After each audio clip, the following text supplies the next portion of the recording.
Okay, welcome to the Masterclass. I am very excited to present this information to you guys today. I think you will find it extremely helpful, but also it will show you guys what's going on in the market and kind of explain what you can do about it and how you can become a better operator with the current conditions. So, the title of this Masterclass is How to Be an Airbnb Operator in 2024 That Actually Makes Money. So, the topics for today, there's going to be 4 of them. And the first one is going to be what changed and why so many STR operators are struggling in 2024.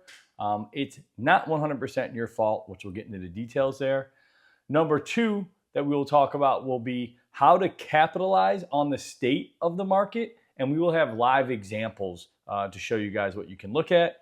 And then we will go into number 3, which is acquiring cash flow with or without money. And we'll talk about, the ways that you can do that. And then number 4 is how the cash flow flywheel guarantees profitable short-term rentals. And we'll get into the details of that system and why it works so well for our company. So the next thing is we're going to get into the state of the market, and this is powered by AirDNA. If you guys don't know AirDNA, they are a data aggregator, and they bring in actual data from short-term rentals that are listed on VRBO and Airbnb, and we can get some really good data from this company. And they did a report, and I'm going through some of the things that I found that really, I think, summed up well of what's going on in the market today and what things were like previously. So starting off with state of the market here with the supply growth. So you can see here, slowing supply growth should help performance.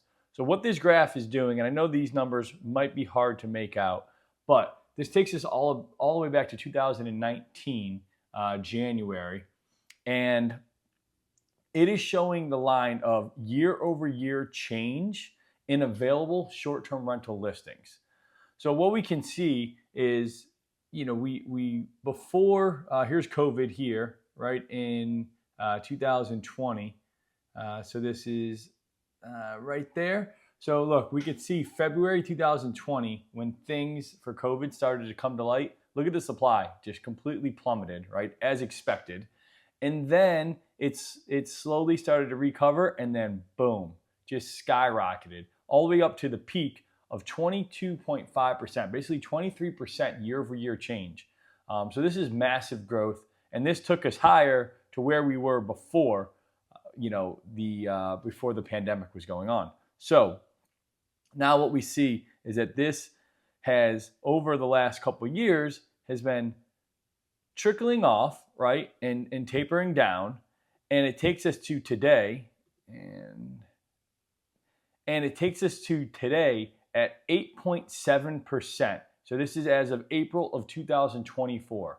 So our supply growth is at roughly 9%, which is absolutely an improvement, but it's still a decent amount of growth. We're almost at 10% growth year over year. So still a lot of properties are coming online, but we can see that the rate at which they're coming online is definitely tapering. And obviously that has a lot to do with the interest rates, right? The interest rates, they got much higher, and it's done what it was supposed to do, right? And to basically get people out of the game of buying these second homes, because there's a lot of that going on, and the Fed wanted to curtail that, and it worked.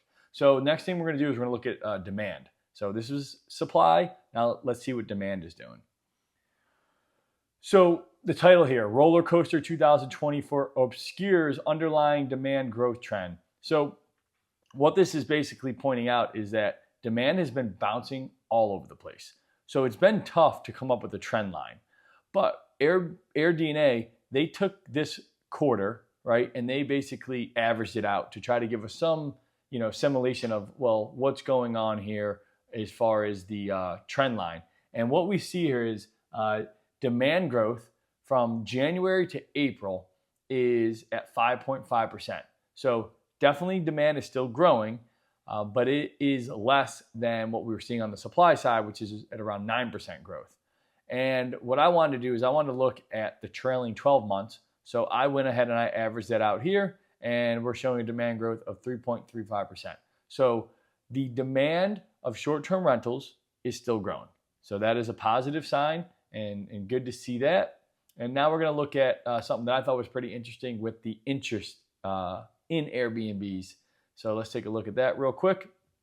So this shows search volume, and I believe this is on from Google, and this is showing the volume of Airbnb and VRBO and the search volume. So the reason that this was interesting to me is because this is showing interest around anyone that's searching for Airbnb, whether it's an Airbnb to rent or possibly an Airbnb to invest into, any search that has the word Airbnb in it. The reason that this is important to me is it shows interest. And as you can see, interest in Airbnb is just continuing to do this very fast upward trajectory up and to the right, and it continues to do so into 2024. So let's do a quick summary here of what we've seen. So the supply of rentals continue to grow. The demand continues to grow. The interest in Airbnb continues to grow, and supply is outpacing demand. So that is important to really think about that, and what does that mean? Because it wasn't always this way. So let's go look at a graph real quick of the past so we can get an idea of how it used to be. So looking here, and this is going back now to 2019, 2020, and then 21 and 22. So what I found to be interesting here was the listings, these two lines here, these two rows, listing percentage change and then demand percentage change. So we can see 2019, we had 11% growth in listings, and we had demand at 21%. So demand was outpacing supply. Then in 2020, when everything dropped because of COVID, then we see this equally the supply and the demand is both dropping, which is very much expected. And then on the back side of that now, 2021, look at this ramp up. 27.5% demand growth, and then only still 10% supply growth. And then in 2022, it starts to close a little bit and get closer to where we're about 23% on the demand and 20% on supply. So 2019, forget about 2020 for a second, 2021, 2022, what you see there is demand outpacing supply. And that is very different than what I just showed you guys is going on in 2024. So this is the major change. Now, what this means when this happens, and this is in any market, it doesn't matter what you're selling, what services you're offering, in any market, if the supply is outpacing the demand, which is where we are today, that is going to make for a more competitive market for anybody that is supplying product or service. So that is what's going on with Airbnbs, where all these products came online, and they came on because of what I just showed you in this graph here, where the supply, it was lagging the demand. So of course, markets do what markets are going to do. They're very efficient. When that demand is coming in, basically that means gold rush, right? There's a huge gold rush. The supply is always going to come meet that demand. So that's what happened. And a lot of people, they bought properties during that run up, right? During that phase when demand was actually outpacing supply, and they could come in and they could be a little more lax, and it was easier in that time, right? You could just throw a property on and boom, you were getting bookings because the supply lagged behind. Now that's different. Now there is more properties than demand, more properties coming online, and therefore people get creative, they get more competitive. So what we're going to do now is we are going to just talk about how you can actually compete, right? And now in this new environment. So let's take a look at this here. So in the past, demand outpaced supply, which made for easy money and a gold rush mentality, like I just spoke about.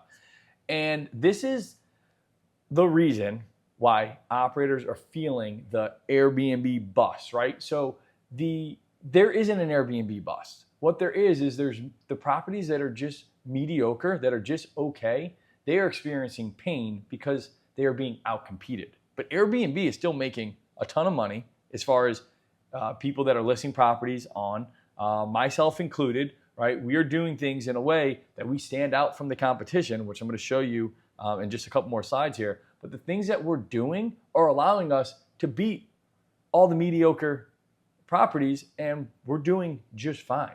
So that is what's going on with the Airbnb bus. And you're also starting to see operators that are shifting to midterm rentals because they figured out that, well, short-term rentals, they're difficult. It's hard to do, right? And that's because they're just not doing things the right way.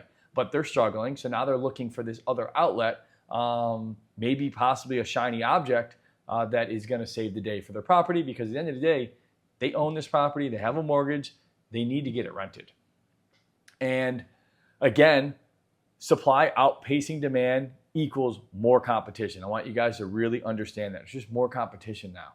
And so to compete, we have to deliver a better product. And so we're going to talk about how. How do you create this better product, specifically a short-term rental product? How do you do that? So let's take a look now at what you need to do. So how do you capitalize? So what product does the market want in 2024? Well, it's pretty simple. What they want is experience, right? People book Airbnbs for an experience. Otherwise, they can just go book a hotel, right? That they can just go do the hotel, they can get that experience, no problem. But when they do an Airbnb, it is because they want a certain experience.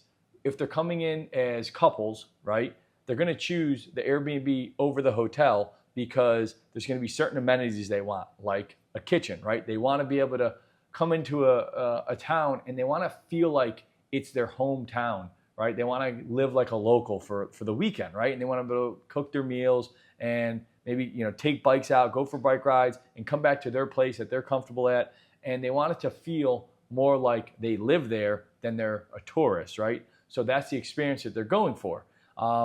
Families, right? They want to come in and they want to experience each other. They want to spend time with each other. They want to make memories together. You can't go book, 5 different hotel rooms and split up the family and get the same experience that you can when you rent out a large place and everyone gets together and you're dining together at one table and you're playing games together in the game room. It's a much different experience. So experience is what you need to deliver, and we're going to talk a lot about that. So properties with an experience will drive demand, period. And then what creates an experience? There's 3 things that create an experience. It's the design, it's the amenities, and it's operations. Okay, so we're going to go into those 3. We're going to talk about those. So first, let's take a look real quick, and we are going to talk about the properties or the experience and some listings here that I found that I think are doing a very nice job of selling an experience right off the bat, right with the listing. And I'm going to show you guys this first property here. So if you're looking, hopefully this image comes through okay, but right off the bat when you're looking at this, right, you see this outdoor bowling alley. You see all these bright chairs that really stand out around this fire pit. You see the putt-putt golf in the background, and then the string lights and the twilight photo that they have going on. So immediately, I think of families, and I think of families coming and gathering and spending time around this, and a lot of fun, right? Same here. Look, again, another shot of the bowling alley, and then you can see the playground in the background. So kids, and then look what they did with the colors here, like how vibrant these colors are with the wall murals, another wall mural here, and then look at this media room, right? With, what is that, 10 chairs right here? So it's like right off the bat, you can really see. Let me see if I can make this, see if I can make it any larger for you guys. Just want to be able to see if that got a little larger for you guys. But yeah, so you can really see right off the bat that this is calling out a family avatar, and look at all the fun amenities that it's showing off. So they did a great job with the design. They did a great job of making it clear of who it's for. And then they made they did a really good job of just showing, what the amenities that they're going to experience when they come here. The next one, which I thought was really neat, was this treehouse here, and the fire pit with the 2 chairs. Like, this makes it real obvious that this is, to me, when I saw this, I thought couples immediately. So I see couples here, and I see them being able to get out and be in nature, escape, right, and have this retreat, and they call it a woodpecker treehouse retreat. So that's the idea: is come out here, get away from everything, and, spend time with your significant other. So again, calls that out pretty clearly with just the photos. That's all we're looking at right now is just photos.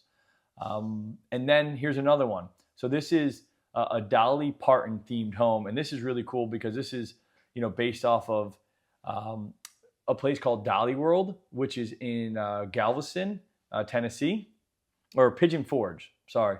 So they were really smart here, and they recognize that a lot of people come to Dolly World, right? And they know that there's a lot of groups of girls that are coming to experience this. So they made sure that this place really was very obvious that this is for the female traveler. Now, this could be a group of, adult women coming in to stay, but it also could be, grandma and or mom bringing their daughters, right? And they want to come stay in this really girly house, and it speaks to them. This place is going to get great bookings because it's bringing that experience. And then the last one here is this is a South Florida home, right? In South Florida, everyone wants to come to South Florida because they want to get a tan, they want to sit by the beach, they want to be at the poolside. In this place, this is what they show. So they do the twilight photo again. They show this, this hot tub jacuzzi here. Then they're showing the beach. They're showing looks like a little fire pit table here. And again, another photo of the beach. So it's like, when you come to this place, this is going to be all about beach vibes and just tropic relaxation. Very obvious what the experience is going to be here. So just like I can walk through this and gather these ideas from just looking at these photos, your traveler, right, that's looking to book this place, this is exactly what they're going to be thinking, and it's going to be checking off the boxes for the experience that they're looking for. So next, we're going to go look at the different steps here. So let's go to the next slide.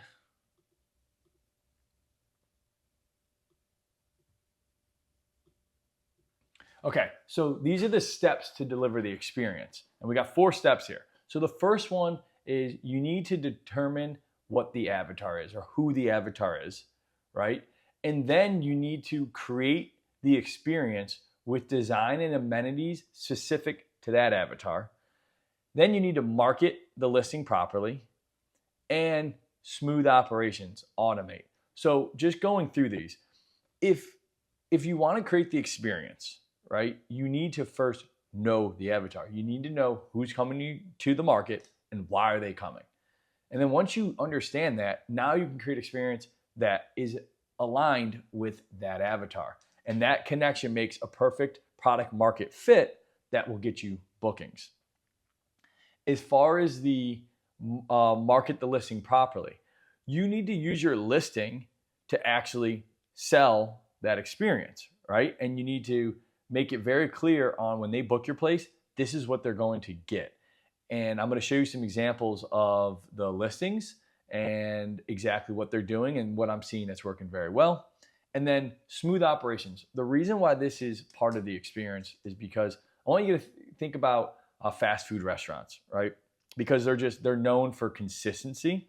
And when you go to whatever fast food restaurant is, McDonald's, right? I think they're probably like the first ones to master this kind of assembly line of delivering food. But you know exactly what you're going to get. You know how it's going to taste. You know what it's going to look like. You know how much food you're going to get. You know basically how much it's going to cost. Like, it is dialed in. The experience is perfect. And that makes the experience. That is all part of the experience. So if your operations are not dialed in, then the experience is going to lack. And so here's just one very simple example. Let's just say that you don't have your smart locks set up, or you're not even using smart locks. And let's just say that you forget to send them the code for the lockbox that's outside the house. You just forgot, right? You have a lot of booking coming through and you just forgot. And now these people show up and they don't have a code. They have to send you a message and they say, hey, I need the code for the house. I'm here. If you're not at your phone, now you got a really big problem. But even if you are at your phone and you send that message pretty quickly, like, that still sets you up to not look very professional. And it starts to, in the minds of the traveler, it starts to make you look unprofessional, right?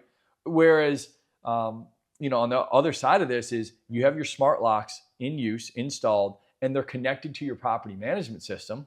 And when the booking is made, okay, automatically the guest is getting this code sent to them right in the box. And then you have a follow-up message that's asking them to make sure that they did receive the code, right? Like that is such a different experience, and that just builds into it. So that's why experience is one of the, or smooth operations is one of the 3 things that you need to have in order to deliver an experience. So I want you guys to think about that, and we'll go into some more details about that as well. And I'm going to show you guys now how we go and we actually figure out who the avatar is so that we can create that experience. So there are actually a couple of different tools. I really use 2 of them, right? So AirDNA is the paid way. And what's cool about AirDNA is you go in there and it actually tells you how much revenue these places are making. So I go in and I find the top markets, and it tells me exactly how much they're making, or the top properties, how much they're making, and then I look at what's going on there. Same with Airbnb as far as finding the top properties and seeing what's going on there. The difference is Airbnb is free, but it doesn't show you the revenue. And you can do the same thing on VRBO, but I don't use that too much. So it's really just these 2. So let's go look at how we actually research the avatar here. So there are 4 steps to accomplishing this. Number 1 is find the properties in your market that are performing well, okay? So AirDNA, you go in there and you sort by revenue, and you get all the highest producing properties at the top, and you can also filter down to your particular property attributes, like the number of bedrooms, the number of guests that you serve, the number of bathrooms, right? So you get the properties that are comparables to yours, but are making good revenues. And then you go into those and you're going to study the photos, and you're looking at the design elements is the main thing you want to see in those photos. Like, how is this place designed? What does it look like? What are they delivering? Are they using murals, right? Do they have house plants? Do they have a certain theme going? What kind of colors are they using? So you're thinking about all the design elements that are involved there. And then you want to go and you want to read the reviews. The reviews are pretty amazing in the details that they tell you, because they really explain who is coming and why they're coming. So many people, when they leave a review, they actually tell you these things. So it's great. So I go in there and I study all the reviews, and I'll show you some examples of the reviews in an upcoming slide. And then read the listing description. Typically any property that's producing a lot of revenue, the top producer in the market, they've done a good job with the listing description, and they're actually pointing out the places that are nearby that are driving the demand, what people are coming for, right? So like in that Dolly World example, they're going to have listed right in the top in bullet points, that listing, it says 10 minutes to Dolly World, right? Just calling it out very easily. So read the listing description and read all of it, because it's really going to spell out the experience that people are coming for, and specifically why they're coming to this market. So these are the 4 steps that you need to take in order to do the avatar and experience research. And let's go look at some examples real quick of the reviews. So check this out. So right off the bat, group trip. So Airbnb already does a really good job of telling you if it's a group trip. Another one here is stayed with kids. You see that? Stayed with kids. Another one, stayed a few nights, stayed one night, which I've noticed this, stayed one night or stayed a few nights, a lot of times will end up being couples. Not always the case, but I've just seen that quite a bit. And then, we'll just take a quick look at one of these reviews where, because these are all good examples of the guest actually telling you who they are and why they came. But right off the bat, we stayed here for a girls trip. So you already know that this property is getting girls trips. And what you'll see is, as you're looking down the property and you're looking at the reviews, you'll start to see these patterns emerge of girls trip, guys trip, girls trip. And you'll start to say, okay, this place is attracting a lot of adults. And then you can go look at other listings, see if that's the same. You can read what's going on in the area. There might be a lot of bars, a lot of restaurants, breweries, whatever it is. And you start to say, okay, yeah, this makes sense. We have a lot of adult groups. So what experience can we create in order to attract these adult groups? And then what else did they say here? So the backyard was absolutely gorgeous, and we used the pool and spa every day. So pool and spa, like they use it every single day. That is an important amenity. The beach/boardwalk was easy to walk to, about 15 minutes, especially using the wagon that Airbnb provided. They also had plenty of beach chairs, towels, and umbrella to use. So like this place, they're telling you the amenities that they provided, and this guest is pointing out that they love these amenities. So if you have a place in this market, then you need to have a beach wagon and you need to load it with all the beach stuff. And that's going to make for the beach relaxation, sun vibes experience that they're coming for. So let's see what else we have here. We loved it. We had a house full of teenagers. So this is coming with adult kids, 13, 15, 19, even list the ages of the kids and adults, which are all entertained, and the atmosphere encouraged lots of family-friendly fun. We played pool, mini golf, bowling, enjoyed the hot tub, arcade games, and movie room. We did it all and didn't have a need to leave. It's like this whole property became the experience. And this actually review is from the property that we're looking at earlier. They had all the bowling alley, the putt-putt, and the indoor games. So you can see it's like the house itself is the destination now because they did such a good job with experience. And this review just shows you that. And then one more, my husband and I were celebrating our anniversary and we had an incredible time. I would definitely come back in the future. So couple anniversary, and this was the treehouse property, right? So again, the reviews will tell you a lot, so pay attention to the reviews. So next I want to look at some listing tips because that's the next part of being able to market this, right? So now you know how to go in and research the market and actually get information about the avatar, come up with the experience, right? And then now we're on to looking at the listing itself. So let's go take a look at that. So 4 listing tips. Number 1, take professional photos. You have to do this. iPhone photos are not going to cut it. Not anymore. They used to work. They used to work back when demand was outpacing supply. That doesn't work anymore. Too many properties are doing the very basic, right? This is the minimum viable product right here, is taking professional photos. So think of twilight shots. Twilight shots work very, very well. They just draw people in and people can, they can feel like what it would be like during there, right? Like during that time. So they kind of picture themselves in that moment and it works really well to convert. Sunsets have the same effect. And then also make sure you're showing off the amenities. So just like those examples that I showed you earlier, they did a really good job of all of these things. Bullet points. Use bullet points in the listing because people do not like to read, right? So I use the bullet points because I know that their eyes will go to them immediately. And I always make sure that I talk about how close we are to any of the things that I know is driving people. And then I talk about the amenities and the things that I supply that are unique and that I know that they are looking for. And then what that does is now that they've been kind of pulled in because the bullet points stood out to them and they're like, oh, this sounds good. I like this. This is a possible good perspective property. Then they read the other stuff, right? And I still don't go like huge paragraphs, but and I'll show you some examples, but those bullet points just draw them in to read everything else. And everything else is done in number 3 here, a storytelling writing style. So you want to use storytelling because you want people, again, to picture themselves in this place, your place, having the experience that you want to deliver on. And so I use storytelling writing and I use AI to help me with this. And I actually tell AI to say, hey, use a storytelling writing style to talk about this particular type of experience, right? And AI does a really good job of coming up with that, and then I'll go in and I'll rewriting so that it sounds, more human-like. And then number 4 is call out your avatar. Actually, say, who you want to come stay here, who the avatar is. So if it's couples, say, hey, couples, like couples, welcome couples, attention couples. Same with families.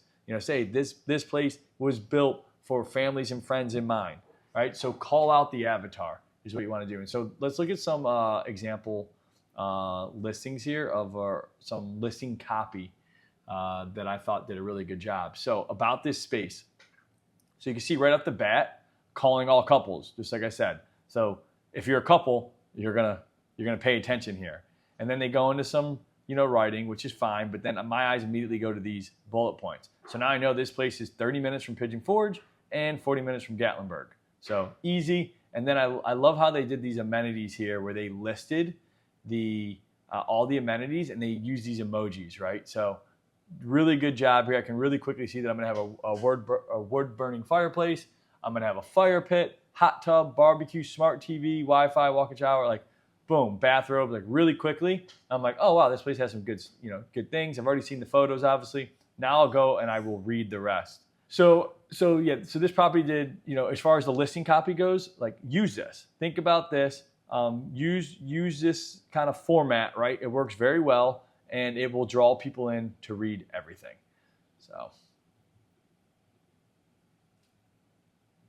So real quick, if you guys don't know who I am, I just want to introduce myself. My name is Tommy Sedita, and I am the founder of Rent Sherpa and STR Ignite. So Rent Sherpa is my management company. It's how I started into short-term rentals, and that was through co-hosting. All right, so I took on the co-host model, and that's how I built my portfolio until I had the experience and really just the confidence to go out and start purchasing properties. So that's Rent Sherpa. Today, we are currently doing $750K in yearly booking revenues, and that is a combination of either owned or co-hosted. And with the properties that we purchase, we have one property in particular that we purchased, we renovated, and we built out to be making $4,000 in cash flow every single month, and that is a property that's over 1,000 miles away. So we did that all remotely, and the reason why is because we had our systems dialed in on the other properties, gave us the confidence to say, hey, we can run this anywhere. It doesn't matter. Even the properties that were in our backyard that we could go to in a couple minutes, we treated them like they were remote, so we were prepared to go remote. So that's with the power of systems, you can do that. And I am a 20-time Airbnb superhost, and I am a STR coach and consultant. So STR Ignite is our coaching program, and really that launched out of I had this constant need of people coming that were looking for me to do management, but the properties were not penciling out. When I was coming into the deal and actually, charging my 25%, and even if I tried to cut my rate, right, and to try to work with them, they weren't making money. There just wasn't room. And so I kept on, just steering clients away and say, hey, I'm sorry, there's really no room for me to be in this. I can try to help you out and give you some pointers. But eventually I said, you know what? Why don't I actually start helping these people? And that's where STR Ignite was born. And, it's been amazing now to work with people and actually show them the systems and how we generate these revenues really with very minimal time. I'm talking, a few hours a week to operate our portfolio of properties. So that's a little bit about me. And now we're going to talk about the different ways that you can cash flow with short-term rentals. There's a few different ways, but I concentrate on two, and I'll talk about the third, and I'll explain to you why I don't use it. So let's go look at the two ways. So really the two ways are co-hosting, right? And we can talk about, what co-hosting is, and then purchase properties. The third one is arbitrage, and you'll hear a lot of people talk about arbitrage, but I do not do arbitrage. The main reason is I do not like being at the whim of the owners, right? If the owners decide that they no longer want to rent the place to you, you're out. And now you have to remember, in arbitrage, you're putting up all the money, you're buying all the furniture. So if something changes, whether it's the owner just deciding to move on or the market changing and you're not making the income that you were hoping for, well, all that money that you outlaid, right? Like you just bought furniture and now you can't recoup that. So that's a pretty big risk. And then there's also the risk of the fact that you're signing a lease, right? So you were locked in. So again, if anything changes in the market and you can't cover the bills, you have a problem. You're losing money every single month and you are stuck. So not only are you, losing money, cash flow negative, but now you just bought all this furniture that you're never going to pay off. So to me, the risk isn't worth it. I found that I would rather go into co-hosting and partner with the owners. And I'm going to talk to you guys about what it is, how it works, and honestly, once you understand how to do it, you could get properties in just a couple days, which is great. You could get started very fast in co-hosting. So let's go into the co-host explanation and what it is. So it is a service business where you operate someone else's property as a short-term rental, okay? You are responsible for creating the experience. You manage the design and the build-out. You launch the property. You go in and you do the day-to-day operations, maintenance, guest management. You deal with the finances and reporting and the tax payments. So these are all the things that you're taking care of. Everything that goes on with this property being a short-term rental. So you have to understand that you have to set all of these things up, and you have to take care of all of these things, which is nice because it makes it very passive for the owner, which is just a really good selling point, where it's like, hey, I can take everything that you've been doing for this property, even if you have a management company and you're a real estate agent, and like, I can take all that away. You don't have to do anything anymore. Let me take over this property and you're going to make more money. So that's the whole idea with this. So number two is the owners, they cover all the expenses. They pay for everything. Any expense, any of the build out, any of the furniture, the labor to build the furniture, any of the toiletries and the toilet paper, paper towels, any of that stuff that's being bought throughout, right, while you're operating the property, that is all being paid for by the owner. But you do all the work. As a co-host, you're doing everything. So in a perfect world, what's going on is every single month you're sending a report to the owner, and you're showing how much money you made, how many expenses you had, and your cut for management, which can be 20 to 25%, and you are then giving them his cut, you're getting your cut plus all the expenses, and your owners are happy and you're happy. So that's what you're shooting for there. Number three is you take 100% responsibility for everything that goes on with the property, as far as maintenance and just how it's being ran, but also of the performance of it, right? So if the property is not making money, then you're going to have an upset owner. You're going to be upset because you're not making money, and this falls on you. So you are responsible at the end of the day for everything that goes on with this property. And then number four is you can charge 20 to 25% of the revenues that you generate, and you also can include fees. So some of the fees that we include is one, the build out setup. You can have fees for that, right? So you can charge them for your time to quarterback everything from getting everything ordered and receiving the shipments and coordinating the laborers to come in and build this, get it all set up. You should charge a setup fee for that. And then when the property is up and running, you can charge what we call a tech fee, a tech and accounting fee. I've combined them. And so you can charge for all the technology that is needed to run these properties, like the cameras and the smart pricing and the property management system and the guest guidebooks. So there's all these things have subscription costs to them. Well, the owner pays for those with your tech fee, and then also all the accounting that has to be done. We actually use a third-party accounting company or a bookkeeper to keep track of everything, to do trustless accounting. And so our owners pay for that because they love the peace of mind that there's another party involved, professionals, and they do all of the end of the year reporting. They do every single month profit and loss. So it works really well. But so that is co-hosting. So now let's just talk about the pros and cons of co-hosting, because there's a lot of good and there's definitely some bad. So the pros, scaling, you can scale indefinitely. So you really can bring on as many properties as you like, and the better you are at building out systems and teams, like you can scale indefinitely. There's an endless amount of properties that you can go and you can scale. No money. You do not need to have any money to start this. $0. You can come in, well, not $0. You need enough to establish a corporation, which can be, $100 to a couple $100. And then you need enough to really get a website up, right? To be able to just show that you're legitimate and market yourself. And you can do a website for a few $100s. So very little money to get in this. The risk is almost zero. You have the risk of maybe having some upset clients, but there's really no financial risk because you're not putting any money up. So very little risk, and you can get to money very fast. You can get these properties up and running I mean, it's been done. Like we've had properties that we've gotten live over weekends where we come in and we've just built everything out, went crazy, and had it live. You can get to money very fast with this method. So some of the cons, you're not building any wealth, right? Whereas when you purchase a property, you're building wealth. You have to answer to owners. So, a lot of us, we're getting into the short-term rental business because we want to have our freedom, and we don't want to be working for somebody else. We want to have complete autonomy, which you do, but just know that there is an owner to answer to in the co-host model. If things aren't going well, they're going to want to know why. You're going to have to be able to explain that to them.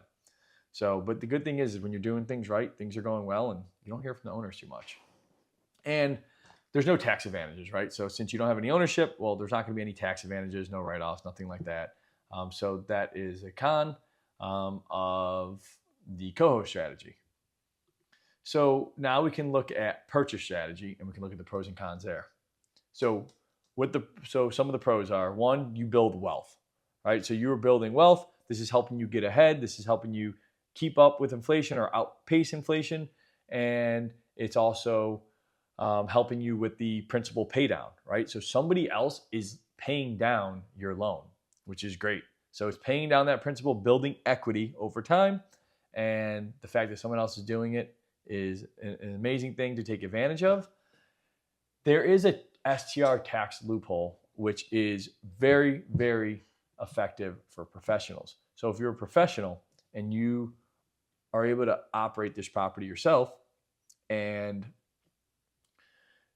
what that does is that technically with an STR, it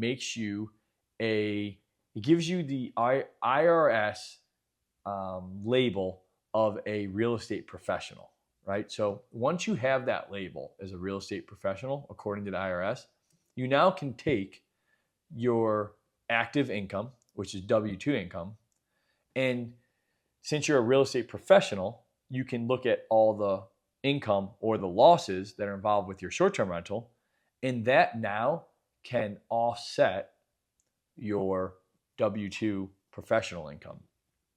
So what's great about this is there's a lot of expenses that go into properties, but there's also something that we call a cost segregation. So you can go into a property now and you can actually do a cost segregation, and even though you're cash flow positive every single month, you can be making $2,000, $4,000, $5,000 a month on this property for the whole year. But on paper, after you do the cost segregation, you can show that you lost $200,000 because you fast forwarded all the depreciation.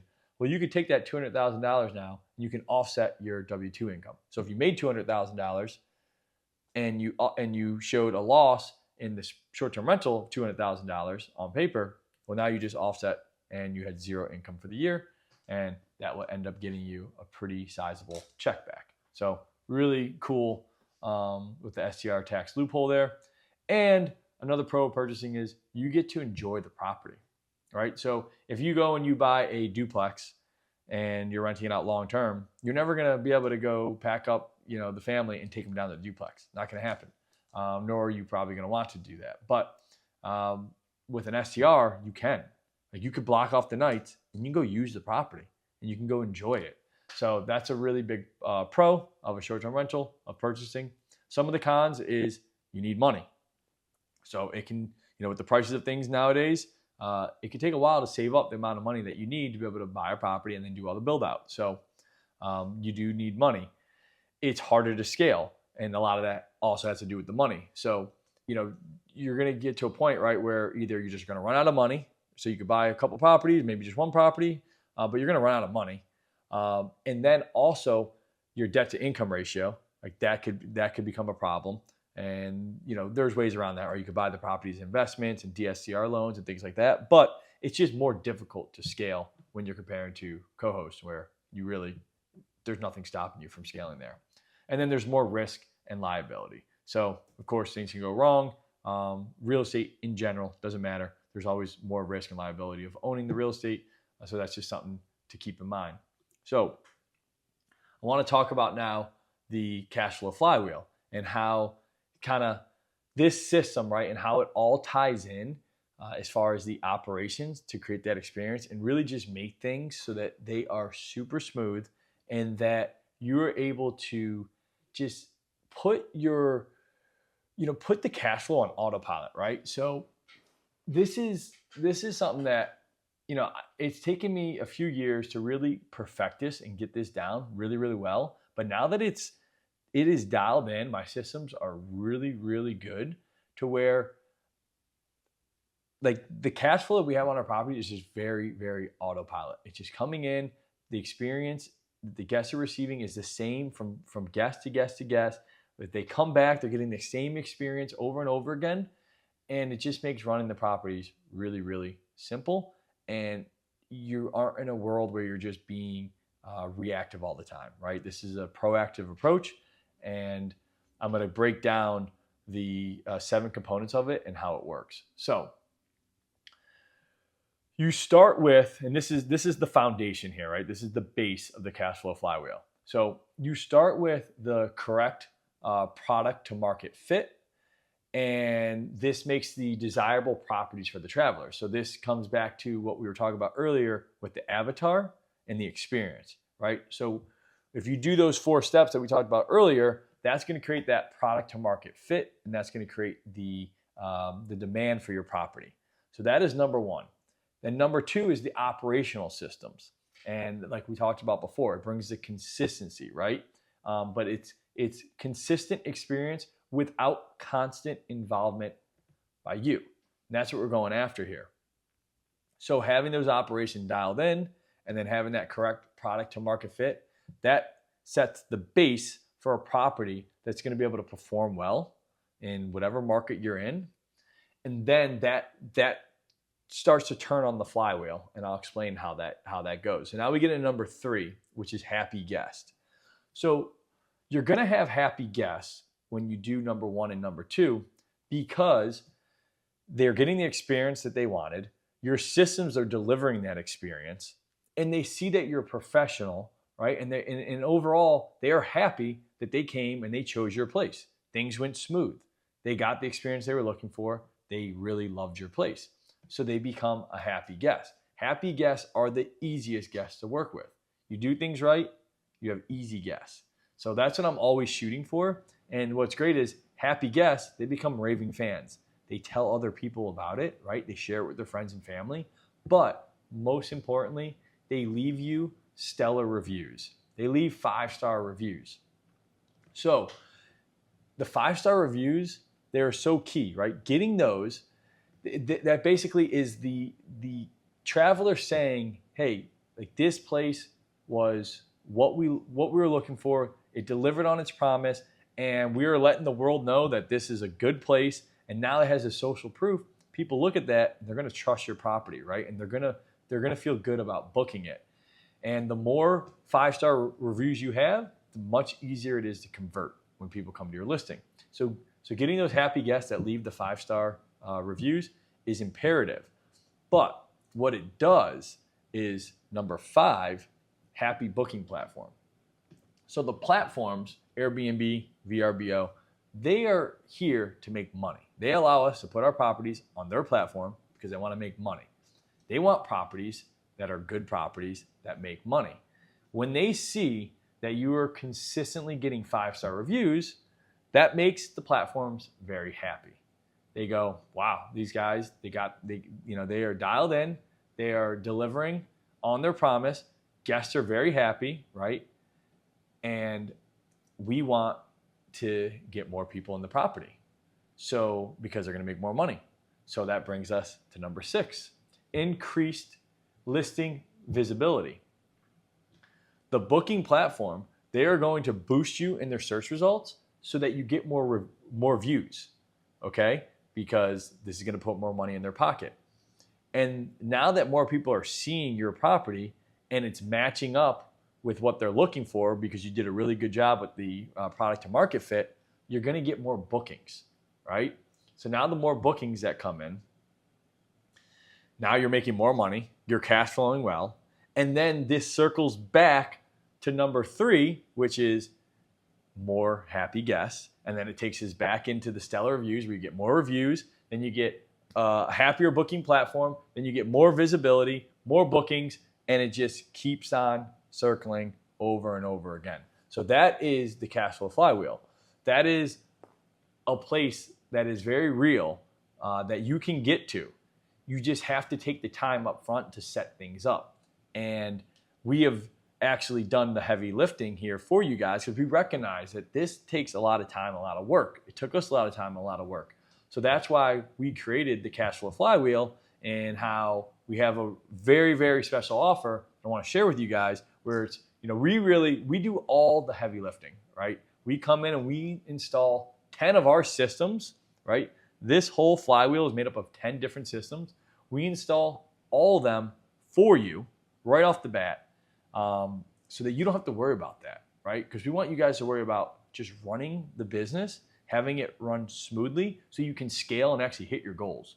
So we'll go into some more details there, but the cash flow flywheel, it equals more cash flow with less work, like period. That is it. You will make more money with less work once you have cash flow flywheel installed.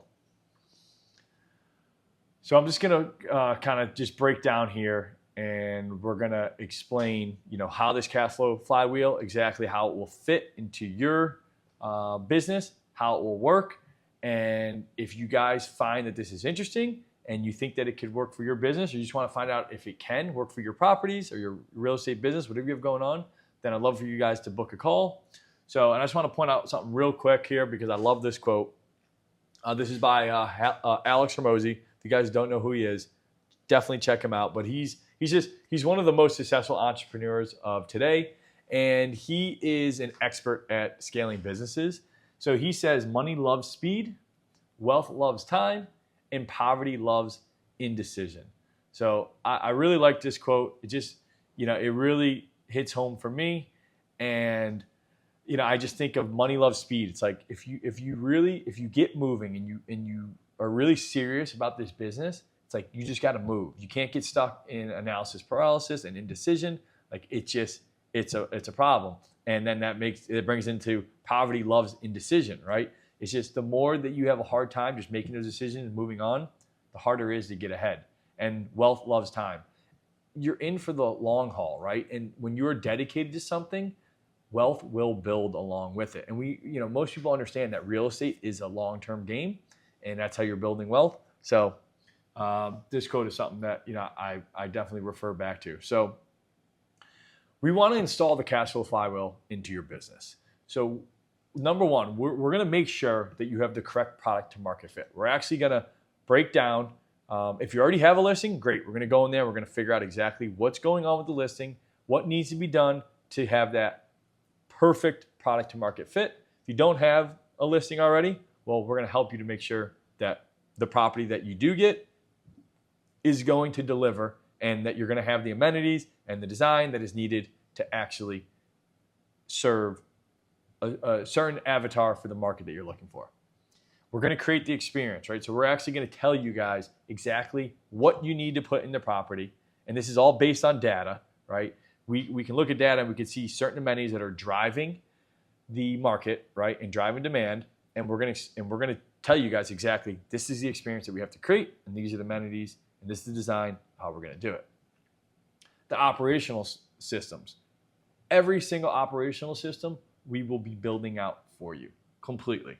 So when you come in, you don't have to worry about setting up guest comms, and you don't have to worry about setting up the locks. You don't have to worry about setting up communication with the cleaners, or any of those things. Everything, the pricing, like all those things are already set up for you. We come in, we hit all the operational systems, all done. And then we set up the 5-star reviews. So we're actually asking for 5-star reviews, and we do it the right way. We do it in a way that gives an outlet in case that the experience wasn't perfect, because we're not perfect. We definitely make mistakes. But we give an outlet to rectify those mistakes so that they don't result in a less than a 5-star review. So that entire system is set up. And we make sure that you are excelling on OTAs, because that is so important. You have to stand out in those OTAs. So with your listing, right, we are making sure that the listing is optimized for SEO, and that it is really stoking that algorithm that the platforms are looking for. And this in turn will get you the increased visibility, right? And again, back to that flywheel, if you just picture that going around, but it's, you have that increased visibility, which brings in more bookings, which brings in more happy guests, which brings in better reviews, and keeps it going. So again, more bookings equals more cash flow. All right, that's pretty obvious, right? We're getting more bookings, you're gonna get more cash flow. And at the end of the day, the cash flow flywheel, it equals more cash flow with less work and time, right? So this is, if you guys are wanting to build the business that gives you the lifestyle freedom that so many of us are after, right? Like, you have to have these systems in place. If you don't have the systems and processes, you will struggle, like, no doubt. And if you try to, go and figure them out on your own, like, you can. There is so much information out there today, and there's so many different ways of doing this. But you can certainly do all the research and you can figure this out on your own, no question about it. But it's the time that it takes to do that, right? And even if you watch the information, you know what to do, then you got to go and you got to take action on it. And things happen, right? It doesn't always fit perfectly for everyone's scenario. So yes, you can do it, but it will take you longer to get there. And we all have different goals, and it's just figuring out whether you want the shortcut or not. And that's what this whole call is about, and why we give you guys the opportunity to work with us at STR Ignite is we work with you guys so we come in and we do all that heavy lifting. So you don't even have to think about it. And then once we come in and we do this, and the beauty of this is we can get the cash flow flywheel installed into your properties within about 14 days, typically less, but 14 days is the timeline that we put on it. So we can get that installed within 14 days. And then what we focus on is making sure that you guys become really good operators of that system, right? And then we show you how to get it down to where you're just spending, sometimes as little as 20 minutes in the day, just to make sure that things are going smoothly, make sure that the system is, everything is in place, and that's it. Then once you're good operationally and you're doing well, then we concentrate on scaling, right? So now it's like, hey, let's ramp this up. I have the confidence. I know that the systems work. I'm a good operator. Let's go get more properties, whether we're going to do co-hosting, we're going to do purchasing, but we're going to show you guys exactly how we scaled our business through co-hosting as well as purchasing. And then when you're really ready to step things up and you want to just back yourself out of the business and you want to elevate to the CEO and you want to hire, well, then we show you how to actually systemize your team and how to set up all the SOPs with them so that they can run the business and you can just come in and check on things as you please. And we have different systems of doing that where you can just very quickly understand what's going on with the business, and then you can have your meetings and keep things in track and get you to where you can focus on other things if you decide that that's what you want to do. So again, we get the operations dialed in, then we go ahead and we focus on scaling, and then we focus on elevating. So let's book a call. You guys can scan this QR code, or you can click the link either in the description or in the button. And I'd love to talk to you guys about your property and how we can help you guys out to get to your goals and how we can install the cash flow flywheel. I look forward to seeing you on the call, and I hope you guys got a ton of value out of this masterclass. And if you have any questions, please reach out. Love to talk with you. Thank you.